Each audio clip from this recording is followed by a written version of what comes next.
છેલ્લા 2 દિવસથી રાજ્યમાં તાપમાન ઉંચકાયું છે અને નલિયામાં લઘુત્તમ તાપમાનનો પારો 7.6 ડિગ્રી થયો છે. તો અમદાવાદમાં પણ 12 ડિગ્રીને બદલે તાપમાન 16 ડિગ્રીને આંબ્યું છે. તો ભુજ અને જામનગર અને રાજકોટમાં 11 ડિગ્રીની આસપાસ તાપમાન રહેતા લોકો ઠંડીમાં ઠર્યા હતા. જ્યારે ડીસા, અમરેલી, કંડલા તેમજ પોરબંદર અને દાહોદમાં તાપમાન 12.1 થી 12.4 જેટલું નોંધાયું છે. જ્યારે ગાંધીનગરમાં 13 ડિગ્રી તાપમાન થયું છે.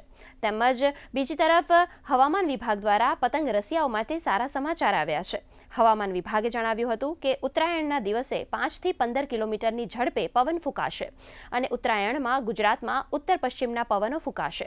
તો સૌરાષ્ટ્ર કચ્છમાં ઉત્तर પશ્चिमથી उत्तर पूर्व तरफना पवन फूंकाशे. अभी जो हमारा लघुत्तम तापमान है अगले 48 घंटा तक कोई बड़ा बदलाव नहीं रहेगा और जो उसके आगे 2 दिन टेम्परेचर 2 से 3 डिग्री सेंटीग्रेड टेम्परेचर राइज होगी, बढ़ोत्तर रहेगी और उसके आगे कोई बड़ा बदलाव नहीं रहेगा. अभी जो हम उत्तरायण के लिए आज का जो पूर्वानुमान हम लोग दे रहे हैं राज्यों में और दीव दमन दादरा नगर हवेली यूनियन टेरिटरी के लिए उत्तर उत्तर पश्चिम दिशा से लेकर उत्तर उत्तर पूर्व दिशा से विंड चलेगी और जो स्पीड रहेगी 5 से 15 किलोमीटर प्रति घंटा में रहेगी.